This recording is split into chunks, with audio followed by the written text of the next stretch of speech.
क्या की और श्याम जी ने क्या क्या किया और कौन सी जगह में कितनी साल तक तपस्या की। श्री श्याम जी महाराज पूर्व जन्म में कौन थे, आज श्रवण करने वाले हैं।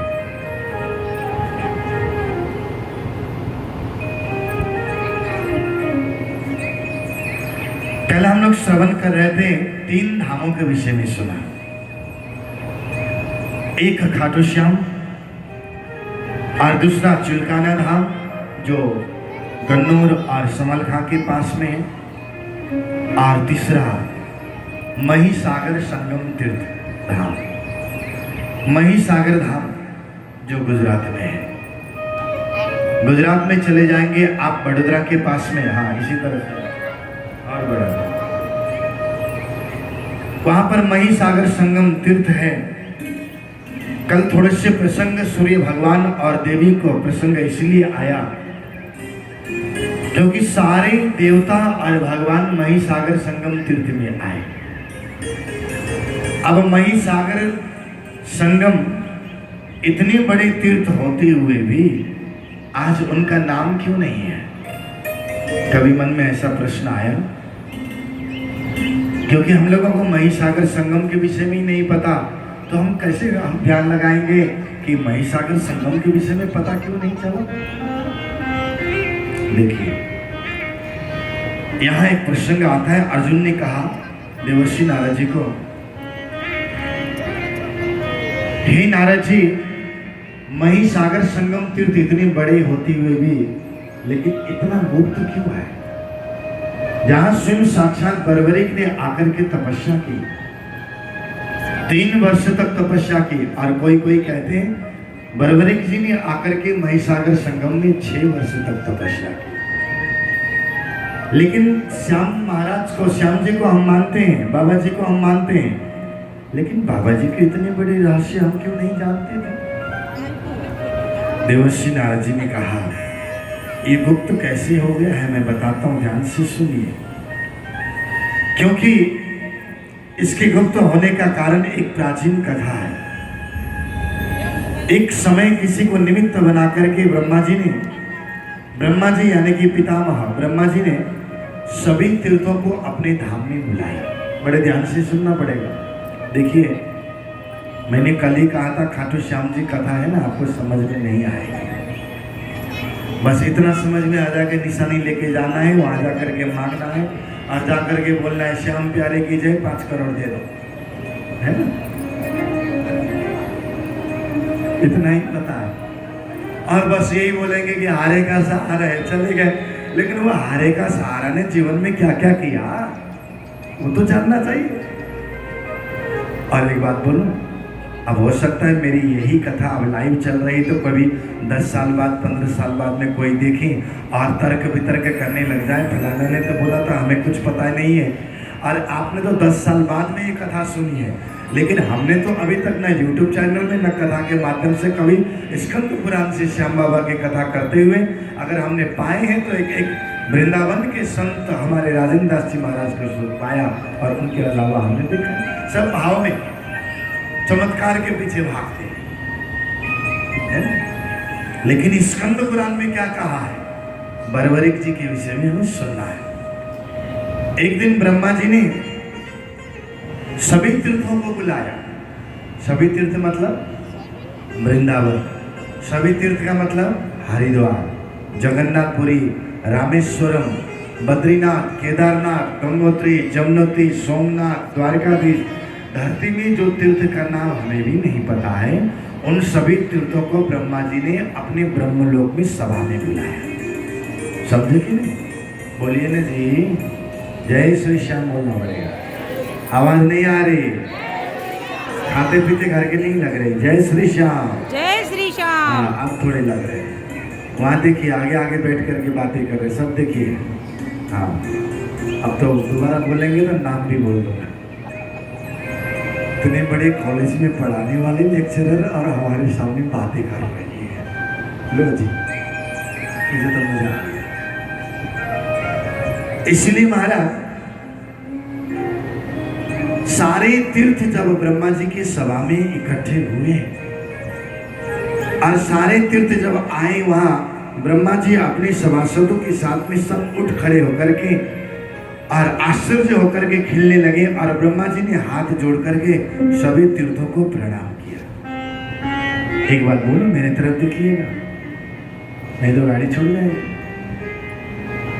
तीर्थ दर्शन करने के लिए अगर कोई गया हो, श्याम जी के दर्शन करने के लिए खाटू श्याम गए हो, सालासर बालाजी के दर्शन करने के लिए और सालासर जी गए हो, जिन माता जी के दर्शन करने के लिए गए हो, या हरिद्वार गए हो, या वृंदावन गए हो, या बद्री केदार गंगोत्री जमुनोत्री गए हो, अगर कोई तीर्थ में जाकर के जो आते हैं ना, उनको तीर्थ में जाने का फल जो होता है ना, इतना तो नहीं मिलता, लेकिन 100 में से 25% आपको फल तीर्थ यात्री को प्रणाम करने से मिलता है। जय श्री श्याम।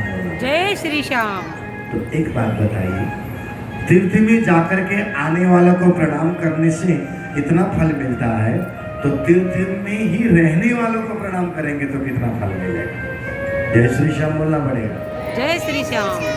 इसलिए जब भी तीर्थों में जाएं, धाम में जाएं, ये मत सोचिए कि ये इंसान घूम रहे हैं।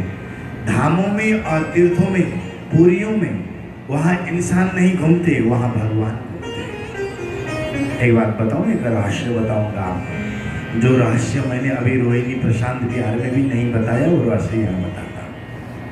सुनना है? बोलिए ना जी। पहले जय श्री श्याम बोलना पड़ेगा। जय श्री श्याम।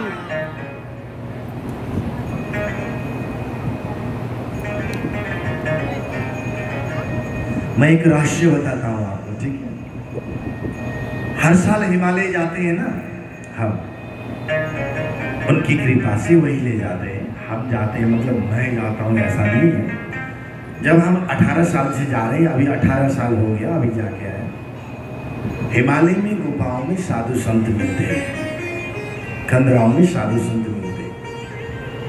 और पता है, एक बार एक संत के पास गया मैं, लगभग 5-6 घंटे तक पैदल चल करके जंगल में जाना पड़ा। मैं उस जगह का नाम नहीं बताऊंगा, बताते हैं फिर दुनिया वाले पहुंच जाएंगे, संत जी परेशान हो जाएंगे, इसलिए मैं नहीं चाहूँगा बताना। उनको कोई दुनिया वाले आ जाए उससे मतलब नहीं है। लेकिन जब हमें वहीं लोकल लोगों से पता चला, गांव के वासी से, ग्रामवासी से पता चला हिमालय में वहाँ पर एक बड़े पहुँचे हुए संत ध्यान कर रहे हैं, तो हम उन संत के पास हम 2 जने जा रहे थे। और वहाँ भालुओं का बहुत डर होता है, चित्ता का डर होता है।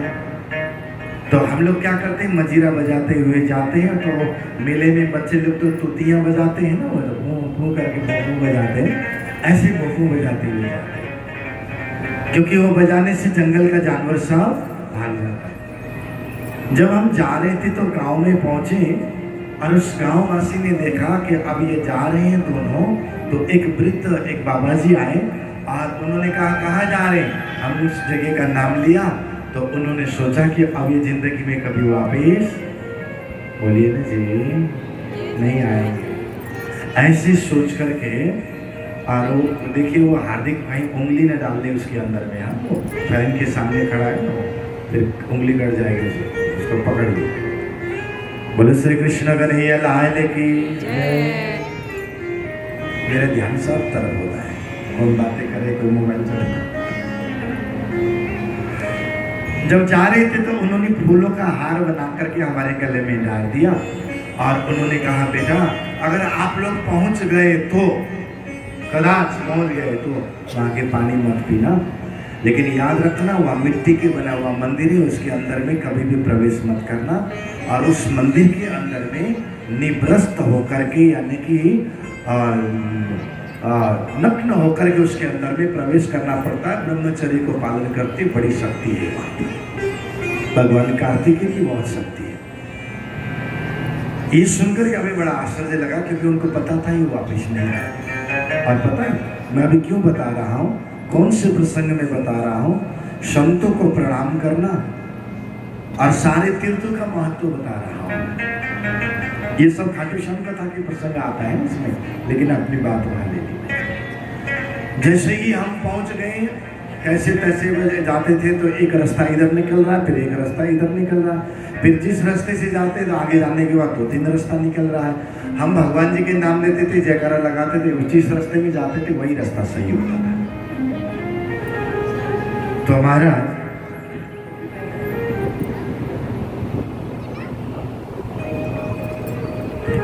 एक बार चेंज करते हैं, फटाफट